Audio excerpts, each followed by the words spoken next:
Da sunan Allah mai rama mai jin ƙai. Littafin Hayati littafi na 4.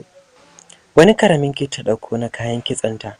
Allah sarki, duk da kasancewar Soyayya ta fara girma amma hakan bai sa an daina yi mata kitson yara mai kyalkyali da adon beach ba. Abin mamakin anan shine sanadin Soyayya ya iya kitso. A duk sanda za a kai ta kitso da kuka suke rabuwa, hakan ya sa shi cewa zai mata kamar wasa, kuwa gashi ya iya yi mata kalaba da twisting. Kitso biyun nan da yake mata kuwa shi ke kasancewa a kanta ko ba ta gida, ko da ba shi zai mata ba, cewa take ita irin kitson yayanta za a mata. Suhail ya zaɓi murmushin Soyayya fiye da komai, hakan ya sa baya taɓa gajiya da duk wani abu nata. Abu, Moma da Kaka kuwa inda sabo sun saba, hakan ya sa ba wanda ya kula su. Tana ɗaukowa ta dire a gabansa tana, yaya daman ka daɗe baka min kitso ba fa. Kama gashi ne ya kitsa mata shi tsab da kalaba, sai da suka gama kan ya fara jera mata beach din. Abinka da mai gashi ban da sheki ba abin da kanke yi, ba karamin kyau kitson ya yi mata ba. Soyayya ta kalli Moma ku ce wa yaya thank you, kuma ku ce kitso na yayi kyau kun ji. Barmishi suka yi su duka, kan Abu ya ce gaskiya kitson Mommy na yayi kyau. Thank you yayan Hayati, tunda an ce dole mu gode, cewar Moma. Kaka ta ce tab, ni da tsidugu kamar farantin Hausawa. Yaya, kaga anti Kaka ko? Zan daina ce mata anti fa. Yau ki daina mana, bakina ya huta da tsugudidinki ai. Kallon yayan nata ta tsaya yi. Sorry rayuwata, kin san halin Hajiya Kaka na nan. Na san kuma dan kawai na ce ba na son ta ne. Tashi mu tafi kawai abinmu. Rike mata hannu ya suka fita tare da yana bata labari. Zama suka yi a gefen flowers, wani bangare guda da aka ma ado tare da jerin kujeru biyu da dan table, wanda wajen ya kasance a duk sanda Soyayya za su yi karatu ko hira sukan fito nan su zauna. Banda tashin kamshin fulawa ba abin da ke tashi a gun. Rike mai hannu ta yi gam kanta ce, yaya na'am Hayati, in na mutu za ka yi kuka? Ke kin fi so kin mutu ki bar ni a duniya ne ni ɗaya? A'a, ta faɗa cikin sassanyar murya tana girgiza kai tamkar za ta yi kuka. A ce Allah zai bani damar zaɓar rayuwar ɗaya a cikinmu, zan zaɓi rayuwarki Soyayya. Ina so ki rayuwa, ina so ki farin ciki. Na ɗauki alkawarin sadaukar da kaina in dai za ki rayu a ko'ina. Ina so a ce ko bana duniya ki kasance cikin farin ciki. Ina so a ce ko bana duniya ki zama abin kwatance ga rayuwar al'umma. Ina so ki girma ki taimaki al'umma ta fannoni daban-daban. Ina ji a raina cewa ke wata ce ta musamman a duniyar nan. Ba zan so a ce an yi gaggawar rasa ki ba. Yaya, ni to bana so na yi rayuwa in babu kai. Ba zan iya ba. Ni bana so. Wallahi bana so. Yaya, in ka mutu ne ma mutuwa zan yi. Don Allah mu rayu tare kuma mu mutu tare. Ina son ka yaya. Ina so na rayu da kai, kai ne rayuwata. Karasa maganar ta tana kwantawa a kirjinsa. Bayan ta ya fara shafawa yana magana. Na yarda ni ne rayuwarki kamar yadda ke ce rayuwata. Hakan yasa kasancewar hakan kike da matukar muhimmanci a gare ni Soyayya. Ina son ki fiye da kaina. Bana jin cewa da akwai abin da zan so a duniya fiye da ke. Murmushin ki kadai kan iya sa ni farin ciki. To ina ga shi farin cikin naki baki daya. Yaya, ni kaman alkawari cewa za mu rayu tare. In ban rayu da rayuwata ba to da me zan rayu?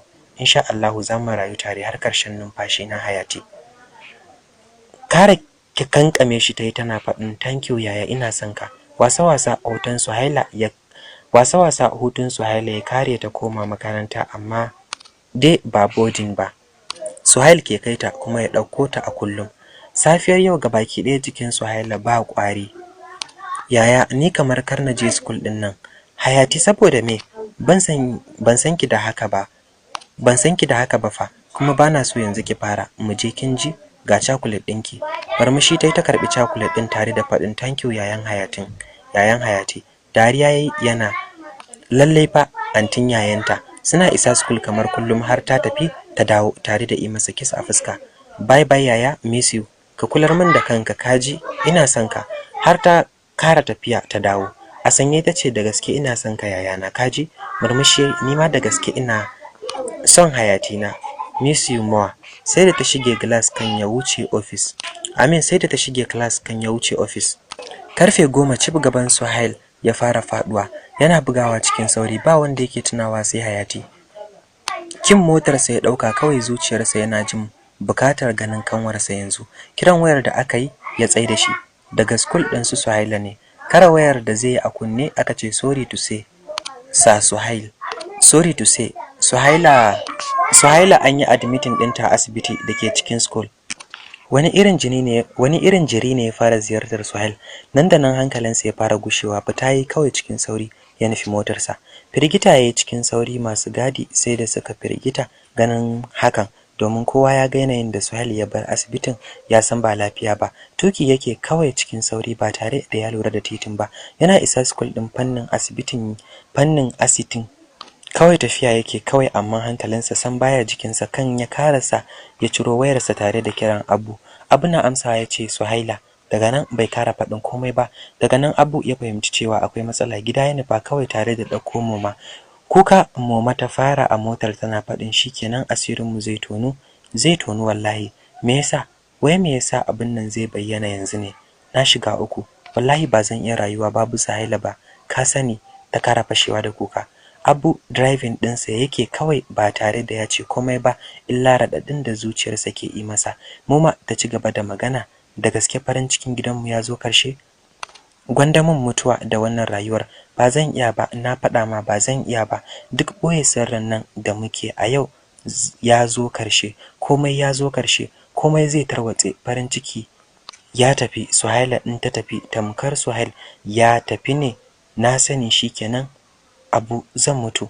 Haba Aisha, ki faɗi alkhairi ko kuma ki shiru. Wannan abin mun san da shi. Kuma tun fil azal mun san dole koman daren dadewa zai bayyana.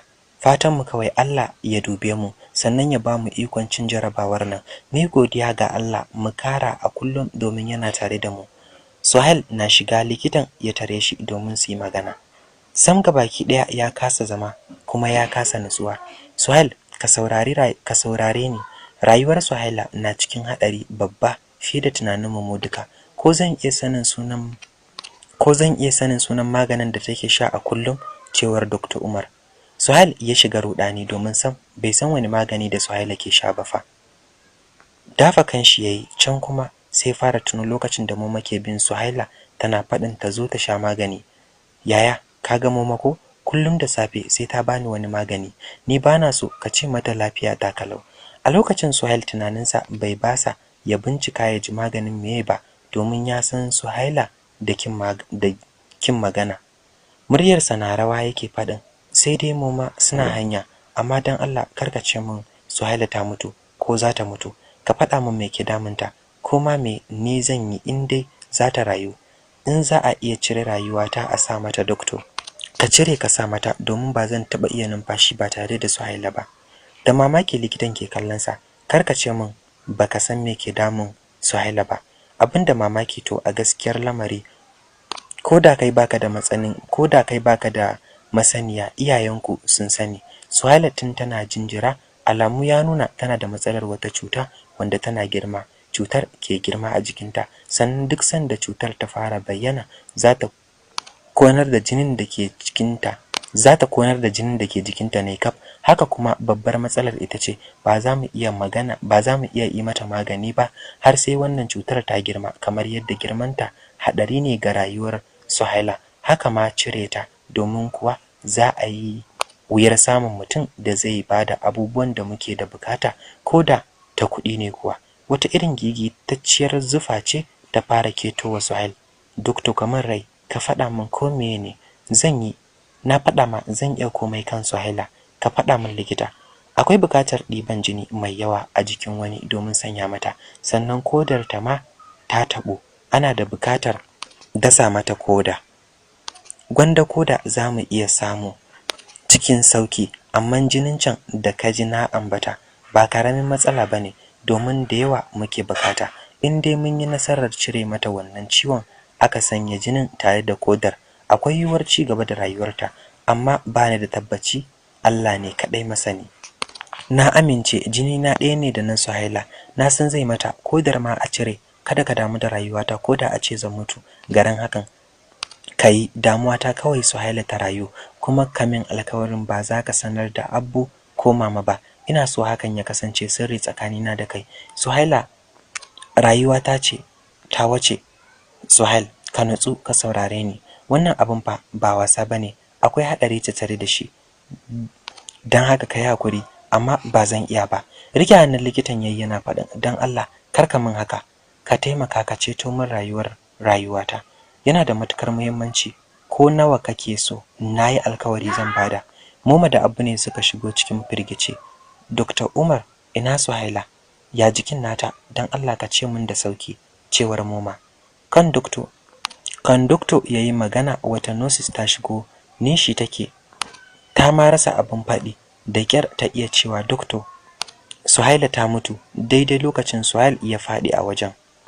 Kokarin tallafe Suhail doctor yayi cikin sauri ya zaunar da shi ta gefe yayi kan ya nufi ɗakin da Suhaila take. Moma da Abu suka bi bayansa. Suhail kuwa banda ajiyar zuciya ba abin da yake. Suhaila kuwa ga ta kwance ba numfashi kallon da doctor yayi tare da faɗin subhanallahi. Lamarin Suhaila ya zarce tunanina. Abu ya ce doctor da gaske kana nufin Suhaila ta mutu? Nan take Moma ta faɗi sumammiya a wajen. Suhail ne ya ja jikinsa yana dafa bango har ya isa ɗakin domin jikinsa sam ba kwari. Yana shiga ya karasa gadon da Suhaila take ya kwanta a jikinta tare da faɗin Hayati, shin da gaske kike daman zaki tafi ki bar ni? Da gaske kike kin fi so ki riga ni barin duniya? Suhaila na faɗa miki ki ce rayuwata, dan Allah kada ki tafi ki bar ni, kada ki tafi. Ina son ki Suhaila, na ce miki ina son ki, ba zan iya rayuwa ba in babu ki. Ki ce rayuwata, dan Allah kar ki min haka. Ki dawo mu rayu tare. Kin manta alkawarin da kika min ne? Hayati, ki tuna alkawarin mu, za mu rayu tare. Dan Allah kar ki min haka. Ki dawo mu rayu. Fashewa yayi da kuka yana kara kwanciya a jikinta. Banda faɗin inna lillahi wa inna ilaihi raji'un ba abin da Abu ke yi domin ga Moma can a sume, Suhaila ma kwance. Haka Suhail hankalinsa ya bar jikinsa. Banda sambatu ba abin da yake yi. Daga ƙarshe bai san lokacin da wani irin bacci ya kwashe shi jikin Suhaila ba. Moma kuwa an fita da ita a ɗakin an kai ta na hutu domin ana sa ran farfadowarta a cikin mintuna kaɗan. Kamar cikin mafarki Suhail ya fara jin numfashin Suhaila tana kiransa a hankali.